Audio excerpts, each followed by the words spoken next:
তৈরি করতে আবার জ্বালানি ব্যবহার হয়। সরকার কইছে জ্বালানি রক্ষা করতে, এর লেগে জ্বালানির অপচয় যাতে না হয় তাই আমি খেতে করতে আগি। আর জানোই তো গ্যাসে তেল নাই, কিন্তু সংসারে তেলের অভাব নাই। হ ভাই, এইটা ঠিক কইছেন। আর কইও না কোন এক দেশে থাকি, মাঝে মধ্যে মনে হয় যে 2018 সালে চুল কালার করে টিকটক করলেই ভালো আসিল। হয়তো তখন 2-4টা টর্চাবুর খাইতাম, কিন্তু এখন থাকতাম দুবাই, লইতাম একটা গাই না হইলেও কোনো সমস্যা নাই, লইতাম একটা টিকনি, পরাই দিতাম বিকনি। উফ ভাই কন্ট্রোল, আপনার বয়স হইছে। আরে কন্ট্রোল কেমনে করি, দেশে তেলের অভাবে আমরা সামান্য গাড়ি চালাইতে পারি না, আর দুবাই ওরা এই গাড়িও চালায় এই গাড়িও চালায়। কপালটা ভালো যে দেশে খাস তেলের সংকট পড়ে নাই, নয়তো গাড়ির ইঞ্জিনের লগে লগে আমার ইঞ্জিনও ডাউন করে যেত। যাই হোক, পাম্পে যায় সিরিয়াল ডেগা, যে একটুখানি গাড়িতে তেল আসে ওইটা পাম্পে যাইতে যাইতে শেষ, পাম্প থেকে আবার যে একটুখানি তেল দেয় ওইটা বাসায় আইতে আইতে শেষ। মুহের তেল দিয়ে তো আর দেশ চলে না, মুহের তেল দিয়ে যদি দেশ চলতো তাইলে বাংলাদেশ বিশ্বে তেল সাপ্লাই দিয়ে কুল পাইতো না। এখন দেখি আমাকে সরকার কি করে, এমনি করে তেল ছাড়া যদি দেশ আর 6 মাস চলে তাইলে প্রতি ঘরে ঘরে লাগে যাইব যুদ্ধ, হইয়া যাইব শেষ আমাকে সোনার বাংলাদেশ। যাও রহিম।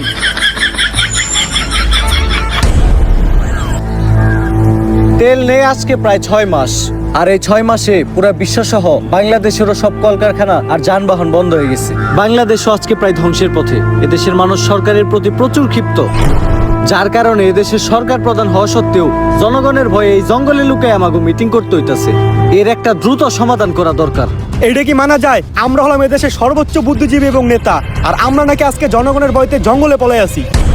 সাদেক, হয়তো থাকতে পারি দুবাই, কিন্তু আমিও জানি যত বেশি মাছ তার তত বেশি পানি। বাংলাদেশ এমন একটা দেশ যে দেশে বুদ্ধিজীবী ঘুমাতে বুদ্ধি নাই, শিক্ষাবিদকে ভিতরে শিক্ষা নাই, নেতাকে মধ্যে নেতৃত্ব নাই, তেলের পাম্পে তেল নাই, কিন্তু বিসিবি আর ক্রিকেট বোর্ডে তেলের অভাব নাই। শেখ সাহেব, এটা কিন্তু দুবাই না, এটা বাংলাদেশ। পোস্ট ডিলিট করেন, নাহলে কিন্তু সমস্যা হইব। মাফি মুশকিলা। আরে এইসব বাদ দিয়া এই সমস্যার একটা সমাধান বের করেন। আরে শেখ সাহেব তো দুবাই থেকে বাংলাদেশে নিয়ে সেল লিগাই। শেখ সাহেব, সাদেক, কয়েক বছর আগে বাংলাদেশ থেকে এক লোক আমার কাছে গেছিল, ওর নাম হইলো রমিজ মাল। ও আমারে ডাকছিল সাদিক তাল, চাইছিল কিছু তেল। আমি ওরে বিশ্বাস করছি, বুঝি নাই ওর ভিতরে এত ভেজাল। আমি ওরে দেই তেল, ও আমার থেকে নেয় তেল। তেল নিয়ে ও চলে আসে বাংলাদেশে, আমার লগে সব যোগাযোগ করে দেয় বন্ধ। হেলাই এত খারাপ মাল, ও আমারে দেখায় দেয় বাল। ওই তেল এখনো বাংলাদেশেই আছে, আমরা যদি করতে পারি উদ্ধার তাইলে হয়ে যাবো লালে লাল। তাইলে তো সমস্যার সমাধান হয়ে গেছে, চলেন গিয়ে তেল বের করি। সাদিক তাল, দিস ইজ দ্য প্রবলেম। তেল কই আছে আনা মাফি মালুম। তাহলে শেখ সাহেব এখন কি হইব? কিন্তু তেল আছে, প্রচুর তেল আছে। এত তেল আছে যে এই তেল দিয়া হোল বিশ্ব কন্ট্রোল করা যাইব। হোল হোল নট দিস ওল, হোল বিশ্ব, হোল। তাইলে তো এইটা আমাদের হাতে নাই।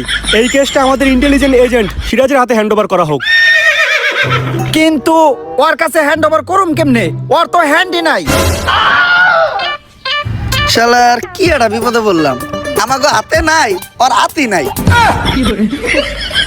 এমনি তো এই কেস আমার একার পক্ষে হ্যান্ডেল করা সম্ভব না। এই কেস শুধুমাত্র একজনই হ্যান্ডেল করতে পারবো। দুনিয়া যতবারই বিপদে পড়ছে ততবার তারই আমাকে দরকার পড়ছে।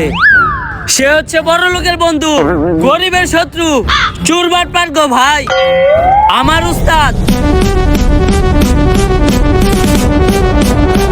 Sadek, who is she? What's her name? Agent কানা কাশেম।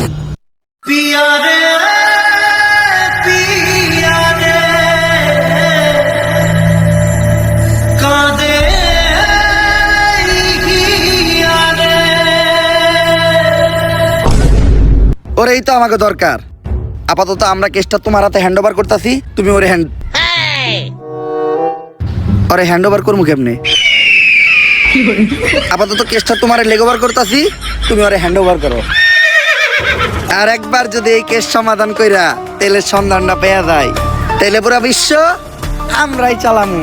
মিলাও হাত।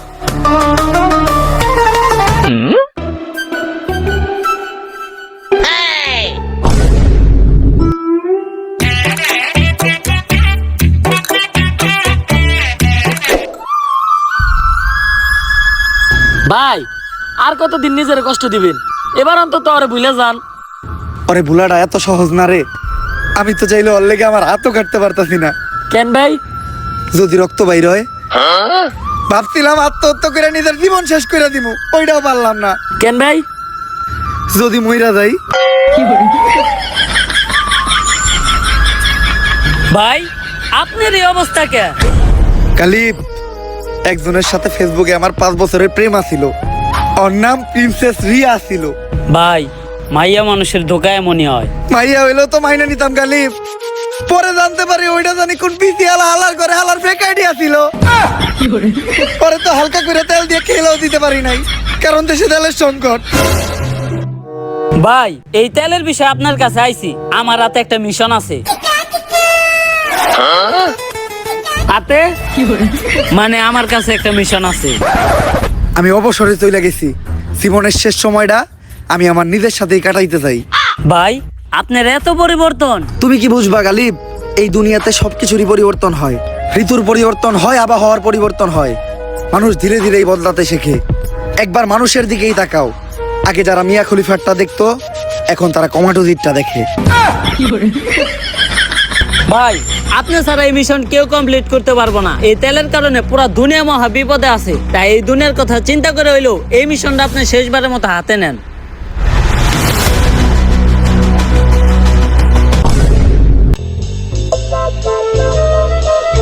এই মিশনটা অন্য সব মিশনের মতো এতটাও সহজ হইব না।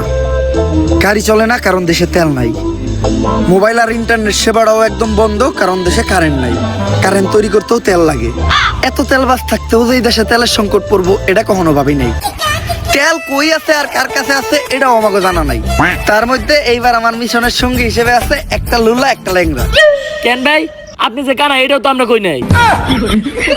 কালিব, এই চোখ হারানোর কাহিনী অনেক ভয়ঙ্কর ছিল। সবার মতো আমার জীবনে দ্বিতীয় একটা প্রেম আসছিল, কিন্তু ভদ্র মহিলার এক চোখ কানা ছিল। আমি মহৎ সাজার জন্য ভদ্র মহিলারে আমার একটা চোখ দিলাম দিয়া। ভালো হওয়ার পর ওই মহিলা আমারে কইল তার আগে হয়েছিল 2টা বিয়া। ভাই ওই মহিলারা আমার হাতে তুলে দেন, আমি একটা ব্যবস্থা করতেছি। কই তুলে দিন তোর? সামন হইতাছে এখন সবার আগে আমাকে জনি সাইন্টিস্টের কাছে পাছায় যাইতে হইব। আচ্ছা যাবেন মানে? আরে পাছা মানে পাছা গবেষণা কেন্দ্র। আমেরিকাতে আছে নাসা গবেষণা কেন্দ্র, আর বাংলাদেশে আছে পাছা গবেষণা কেন্দ্র। চল।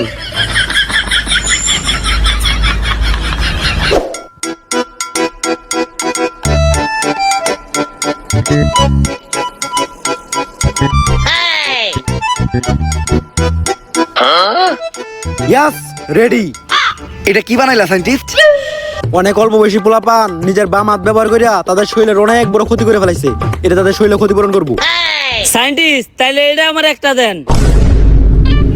তোর তো হাতই নাই। আপনাইতে কি হয়েছে, পাও তো আছে। কিন্তু স্যার পাঁচটা গবেষণা কেন্দ্রের কামটা কি?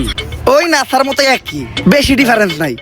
খালি নাসা রকেটে করে চাঁদে লোক পাঠায়, আর পাছা ট্রাকে বেরে না তাকে মিছিলে লোক পাঠায়। এজেন্ট, তুমি হঠাৎ আমার কাছে কি মনে করিয়া? সাইন্টিস্ট, দুনিয়া অনেক বড় বিপদে আছে। তুমি তো জানোই দুনিয়াতে তেল নাই, তেলের অভাবে বিদ্যুৎও নাই, ইন্টারনেট নাই, যোগাযোগের কোনো ব্যবস্থা নাই, যাতায়াতের কিছু নাই। তাই আমার এমন কিছু দরকার যেটা তেল আর বিদ্যুৎ ছাড়াও চলবো। আমি একটা মোবাইল বানাইছি যেটা চার্জ দেওয়ার প্রয়োজন হয় না, এমনকি এটা চালাইতে ইন্টারনেটও লাগে না। এই জিনিসটাই তো আমি খুঁজতাছি। দাও সাইন্টিস্ট, তাড়াতাড়ি মোবাইলটা আমার দাও। কিন্তু একটা সমস্যা আছে, মোবাইলটা তো অন হয় না। কিন্তু চিন্তা করো না, আমি একটা গাড়িও বানাইছি যেটা দিয়ে যে কোনো জায়গায় যাওয়া যায় আর তেলও লাগে না। এর লেগেই তো আমি তো করে এই সাইন্টিস্টের কাছে নিয়ে আইছি। আমি জানতাম যে সাইন্টিস্ট কিছু একটা তৈরি করছে, এই জিনিসটাই আমাকে দরকার। দাও সাইন্টিস্ট, গাড়ির চাবিটা দাও। কিন্তু এই জায়গায় একটা সমস্যা আছে, গাড়ি তো স্টার্ট হয় না। ওরে তো আমি হালকা করে তেল দিয়ে খেলাও দিতে পারতাছি না, কারণ দেশে তেলের সংকট। স্যার আপনারা কেউ আমার আটকেন না, ওরে আমি একটা চর দিমুই। কি দিয়ে সর দিবি? দে সর। সর দে, দে সর। সাইন্টিস্ট, বাংলাদেশের কোনো এক জায়গায় অফুরন্ত তেল লুকানো আছে, আর যে কোনো ভাবেই ওই তেলটা সবার আগে আমাকে খুঁজে বাই করতে হইব। এই জন্য তো লক্ষ্য করলাম আমেরিকার একটা স্যাটেলাইট 1 বছর ধরে আমাদের দেশের উপর নজর রাখতেছে। ওরা হয়তো তেলের সন্ধানটা পেয়ে গেছে। ওই স্যাটেলাইটটা যদি আমরা হ্যাক করতে পারি তাহলে কোনো না কোনো ইনফরমেশন আমরা পাবোই।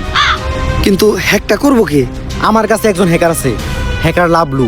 क्या आप आज रात ब्लैक मूवी देखना चाहते हैं लेकिन इसे सबके सामने আমি Lavlu, half time hacker, full time বেকার। কিন্তু সায়েন্টিস্ট, বিদ্যুতের অভাবে তো দুনিয়ার সব ডিভাইসই বন্ধ। আর ল্যাপটপ চলতেছে কেমনে? আরে এটা অ্যাপলের ল্যাপটপ, আমি আবিষ্কার করছি। বিদ্যুৎ লাগে না, যৌন বিদ্যুতে চলে। যৌন বিদ্যুৎ মানে? শুনো, সূর্যের আলোতে যেগুলো চলে এগুলোর বলে সৌর বিদ্যুৎ। এটা চাঁদের আলোতে চলে, তাই এটা যৌন বিদ্যুৎ।